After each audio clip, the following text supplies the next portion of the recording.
right. Hello, everybody. My name is Martha Alter Hines, and I am with Kaylin Castell. Yay! Yay. That's so good.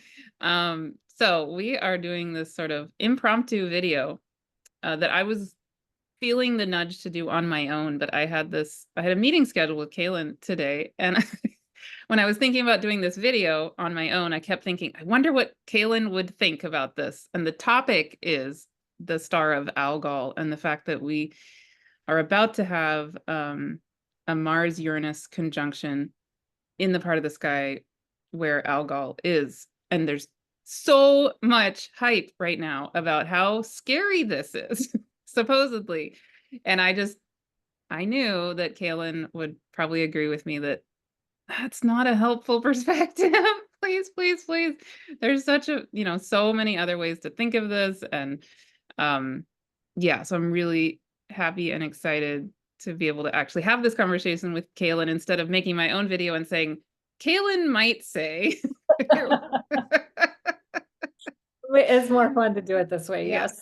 yeah, exactly. So yeah, where do we want to start? Where do we want to start? Well, first of all, I think just to speak into a little bit about the star Algol, where this conjunction is taking place, meaning that these planets are transmitting energy from this star Algol powerfully to Earth, powerfully transmitting it.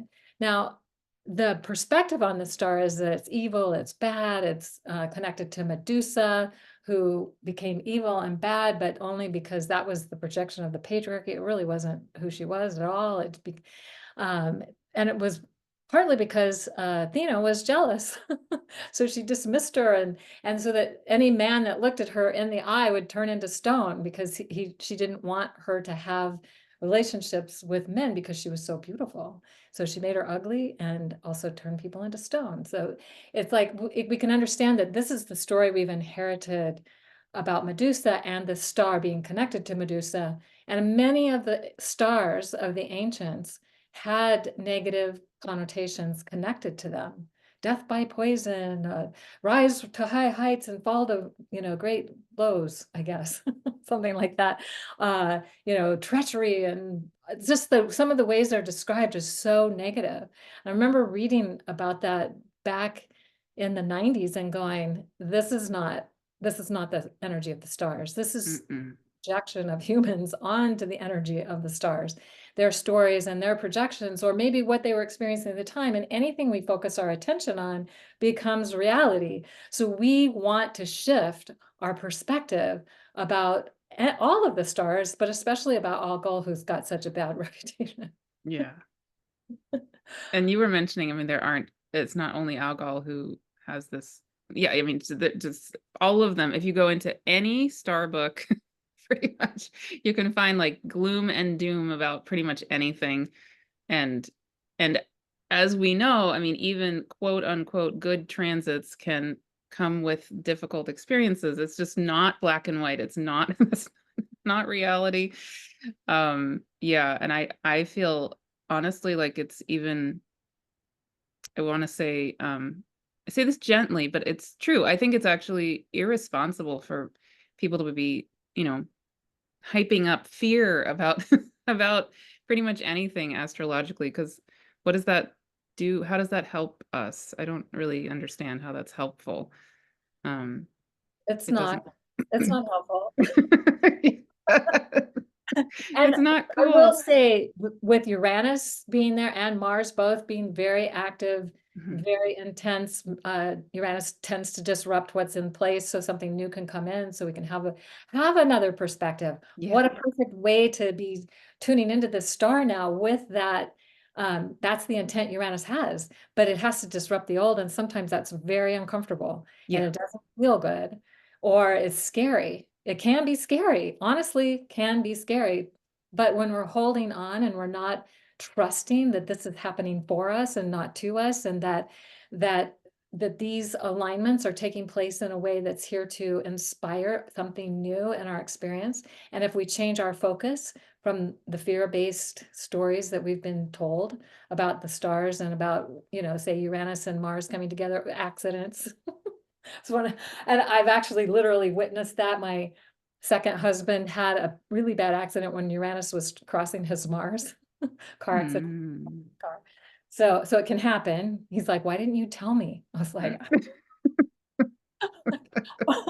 "Why would I want to set that up for you? Like, oh, you might have an Mm-mm. accident." Mm-mm. Mm-mm. But, Yeah. it's designed to create a shift, and in, Toltec teachings, it's called the assemblage point, shifting to something new, something Mm. different, to a new perspective, and coming into greater alignment with our whole divine Yeah, design that's within us, exactly. and that's what Uranus is here to help us do, and with the star Algol, which has been seen also as a star that's here to, uh help send love, light, energy to the earth. Cool. And in the book Starlight, Elixirs, and Cosmic Vibrational Healing, that's what they talk about. It's like this, that it's a, they don't say negative things about it, like it's evil or it's bad or bad things are going to happen or anything like that. But it's just about pouring this loving energy toward the earth and to help Mm. us prepare for living our destiny, our divine destiny, and our life purpose. That's what the star is really about. So if Uranus is there and Mars being the active force and Uranus being the disruptive force, then the opportunity is for anything in the way of us living our divine destiny can come up to get cleared. And Yeah. again, that might not be easy and it might not be fun, but in the long run is going to be just so much better. Mhm, mhm. Yeah, and again, I mean, I totally agree. I think of Uranus as being an energy that helps us click straight back into our alignment as like the divine the electric pole, our pure alignment as the intelligence of the divine, even on an electric level, on an energy body level. And when I've had Uranian transits where there's a really quick shift, it's because whatever was going on was not in alignment for me on the highest level, and I might have felt not happy in the moment that thing, got taken away or whatever, but, I pretty immediately would look back and go, "Yeah, you're right. That wasn't that wasn't really actually serving." Probably a good thing that I got redirected in another direction. Yeah, Yeah. yeah, It um, it's like you're driving down the highway, you think you're headed towards a certain destination, and then you have to take a bypass because the road's been closed. And then you wind up somewhere you weren't thinking you were gonna be, but it's yeah, more amazing than where you thought you were going, and that's really the gift that Uranus gives us if yeah, we're open and we don't resist. So it's in that place of resistance that it gets more difficult and more challenging. The more we try to hang on to it being the way we think it should be, rather than allowing and just going with the flow, allowing it to be what it's most divinely meant to be. mhm. Yeah, like, imagine getting to that barricade or something and then just, like, trying to barrel through it anyway. Yeah, right. Yes. That's not gonna work very well. It's gonna Yeah, create a big mess. yeah.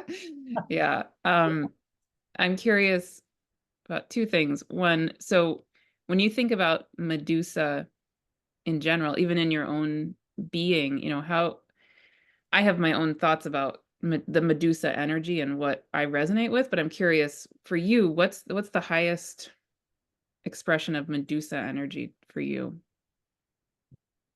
When I think about her as a priestess in the temple and she was Mm, doing sacred work and men were coming to her for her to support them in whatever ceremonial, uh, ritualistic kind, I don't know what's the right terms for that way. And then somehow Athena saw that and got jealous and sent her away. So in a way, she represents that part of the feminine that maybe in some way we've all tried to dismiss and disown for whatever reason, because we're afraid or we don't really understand it, or it's something that hasn't um, been supported for eons of time. So there's that aspect. And how do we welcome her back?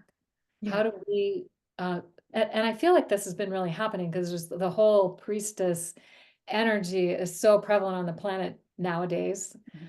as compared to what it was even, about 30 years ago when I first started my priestess work. People were afraid to say the word priestess because it was too weird. Mhm. So, and now it's like everywhere, everybody's a priestess. And the whole point of it, the whole point of what my process was that every woman was the priestess. She had a priestess within her. She just needed to remember her. So I feel like maybe our tuning into Algol and Medusa in this way is like remembering this aspect of the priestess that was shut down, that was dismissed, that was um, not really honored or valued or understood Yeah. uh, because it was threatening Yeah. to the Exactly. patriarchal culture. And so they disbanded the priestesses from the temple, and they, women, it became that women weren't spiritual and they couldn't hold those teachings or those places any longer. And I feel like that's really what Medusa and Algol represent, is that wounding. And how are we now coming into a place where we can recognize it and help to heal those wounds and transmute and transform um, those old stories into into something that's a divine, uh, a story of divine destiny with it, that allows us to connect with that within ourselves. Yeah, exactly. When I have channeled previously years ago, I channeled Medusa energy, and what I feel when I really go into that, the essence of the power of that is, um, I mean, when she looks at something, they turn to stone. Okay, well, what is that really? I mean, probably there's a lot of ways to interpret that, but really, it's like I think what you're saying, which is Medusa energy is intense power of life, right? Life and death, and but it's the power of the dark feminine that isn't inherently scary. It's just that patriarchy got scared of it. So when I go and I find that energy in myself, which is very, very, very strong, I have a lot of my own Jupiter is conjunct Algol, my own Black Moon Lilith, and my Jupiter and my Sappho asteroid are all right there with Algol, and I have really strong dark feminine energies all throughout my chart. Venus conjunct my South Node in my eighth house, and blah blah blah. You know, so I know in my own being that energy is not scary. It's powerful and beautiful. Um, but it's been a big part of my own learning. Actually, also I have Lilith, the asteroid, squaring my nodes. So again, it's like this theme all throughout my chart. And what feels so good in my own being is when I've found the essence of that, you could call it Medusa light. It's like we reawakens in me something innate to my being that I think is innate to all of our beings, right? But it's the power of the intense power of life. And so, just going along with what you're saying, I think maybe an opportunity in all of this is for us to go inside and really find that essence that is there. It's right there. It's what we are. It's what life is. Um, but we've been, I mean, for whatever reasons, patriarchy has become scared of it, which is ultimately silly, and not helpful. Um, And going along with that, I also wanted to, if you have anything you want to say about that, feel free. But I wanted to segue to what's also happening in the sky, which I think is not a coincidence and really beautiful and very related to your work, is that Venus is now emerging as an evening star, right? So I don't know if you want to say you have an upcoming actually free event related to this and um, Yeah, say so some things. Venus has been in the underworld since the end of April, and she's coming into the evening sky. Now, sometimes it depends on your horizon line, whether you actually can see her right away when she first emerges, because she's on the other side of the sun, so she's not as bright and easy to see in the evening sky. So it may still be 2 or 3 weeks before you really get an easy chance to see her. But sometimes if you look in the glow of the sunset, you'll see a little dot, like a little diamond dot, Mhm. shining there as she first comes up out of the underworld. Um, and she's rising up in Leo in her sovereignty and reclaiming her expression as the divine feminine sovereign being of love and light. Like if I'm radiating my love and light into the world, I'm just shining and being who I am inspiring others to also shine their love and light, and we'll change the whole world doing that. Literally, literally, Yeah, literally. literally change the whole world. Yes. Mm-hmm. Yeah, and we are doing, so if people feel inspired, we can put in the show notes a link to sign up for just a kind of an overview of how we're working ceremonially with the evening star cycle. Once a month, we prepare people so they can go do their own ceremony. We do ceremony together, and then we also prepare people so they can do their own ceremony in connecting with this. And we've had so many people tell us how life-changing it is to work with the Venus cycle in this way. So it's really exciting. I'm very excited about that.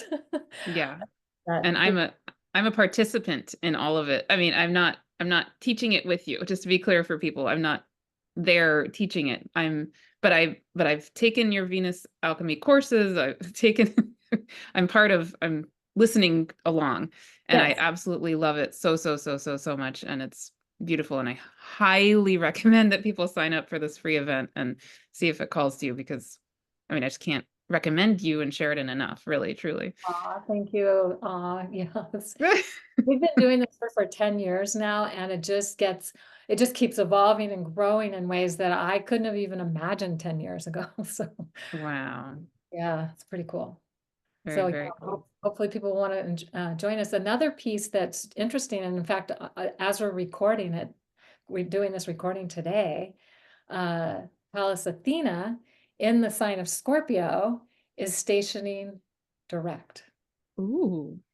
So that's a whole other piece, because the Scorpio mysteries are all about death, rebirth, the grief, feeling what you feel, and grieving process, and how we've repressed and suppressed our feelings and our life force so much by not allowing ourselves to have healthy ways of expressing grief and the anger and the hurt and whatever it might be. And there were cultures. I got a chance to do this back in 2010. There was a woman who came to Tucson and led a grief ceremony. Her name was Sabanfu Somé. And she said that their tribe did grief ceremonies once a month, or trauma release, that kind of thing. We don't do that anymore. And so we don't know um, the power of this, but I had such a Kundalini activation in this ceremony that we did. It's so important. And so with Pallas Athena also being in Scorpio, I think that basically opposite of where Mars and Uranus are. Yep. Yep. Yep. Uh, yeah, I love that you have that. You can just pull that right up. That's awesome. Yeah, so that's just another piece that's showing us how important this time is right now. And at the station point of any planet, it's a stopped place. It's like it's just paused right there in the sky.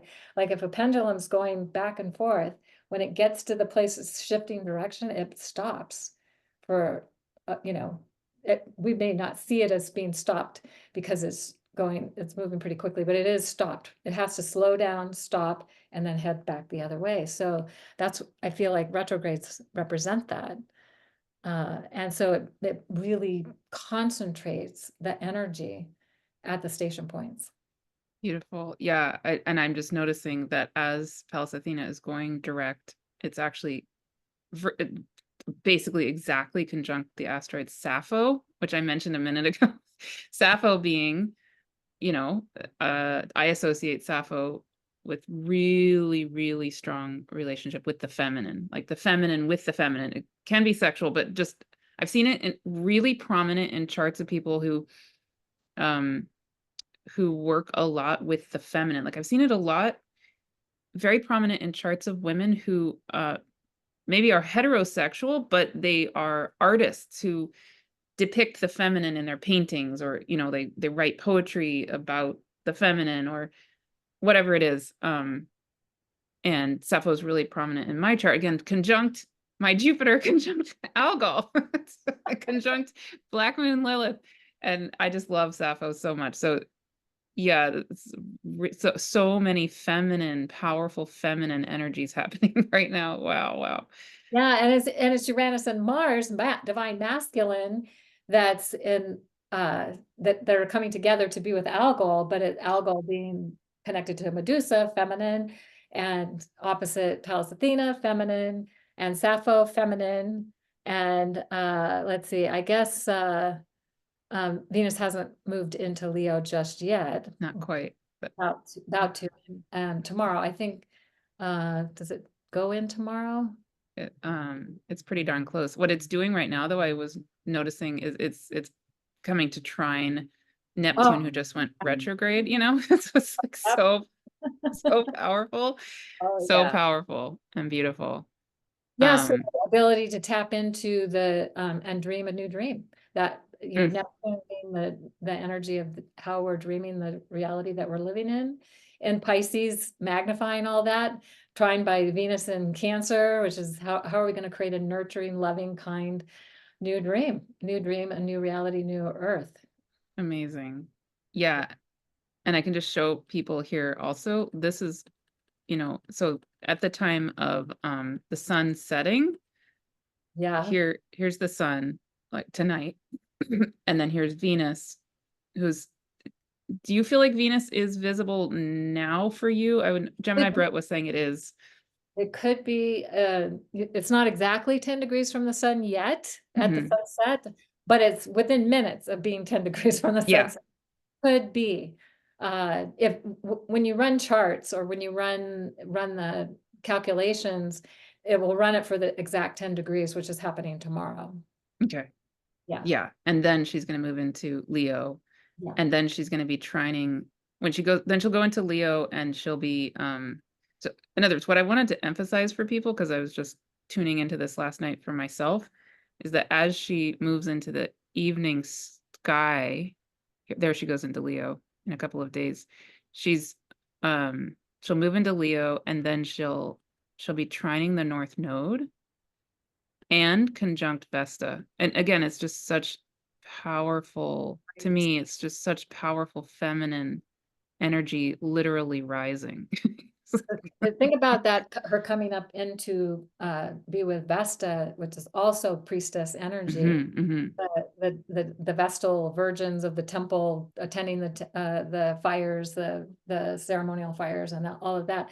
So it's the sovereign queen energy, priestess queen energy rising up into the Mm, evening sky, where she's going to reclaim all of the things that she had to let go of that were distorted and weren't in their divine alignment any longer. So that's the descent of the morning star phase of the Venus cycle, is just letting go of all of the distortions. And then she rises up in the evening sky and she starts reclaiming a healthy relationship with all those energies. It's so good. so good. Yeah. And I think the very, very last thing I'll just say is that as as we move past that Mars Uranus conjunction, we're going to also move into this super powerful full moon that will be in Capricorn at the end degrees of Capricorn, conjunct Pluto, right? 29 degrees. 29, exactly. It's, Exactly. it's I like, so amazing. I know I've been looking at that and conjunct Pluto, because it's only a degree away from Pluto, even though Pluto's in a different sign. So mhm, a lot of opportunity to transmute and transform those lower vibrational energies that are fear-based, that are survival-based, that have been part of the conditioning of our culture, so that we can become more empowered, because that's really what Pluto's here to do, is empower us, even though yep. sometimes it feels like it is kicking our ass. Mhm. Yeah, but I'll just say exactly. I have had that experience many a time. So Yeah. But right? So it's like, so even as we're moving toward this super, super, super powerful, transformative kind of full moon energy, yeah, it's like I just want to give us this reminder that we have really powerful, beautiful feminine energy supporting us, and we don't and need you to, can yeah. also see that Mars is catching up to Sedna. uh, Ooh. in a couple of days, like It's right after that full. It's so close. I mean, and they're with the Pleiades. With the Pleiades, exactly. Yeah. Yeah.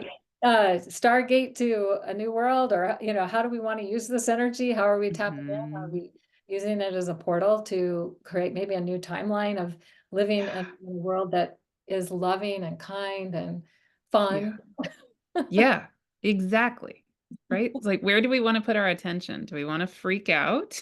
or or Or maybe we can offer each other and ourselves this other perspective and allow in, yeah, whatever else is available right now. I mean, I think it's so. I would imagine people listening to this really, truly are already desiring and aligned with the intent of Mhm, living a life that is transformative that's fun, mhm, transformative, loving, kind, all of mhm. those things. And so this is a time to really enhance that intent Yes. and, and just draw on those energies, meditate on them, journal on them, whatever works for you to really tap into these energies. They're so powerful.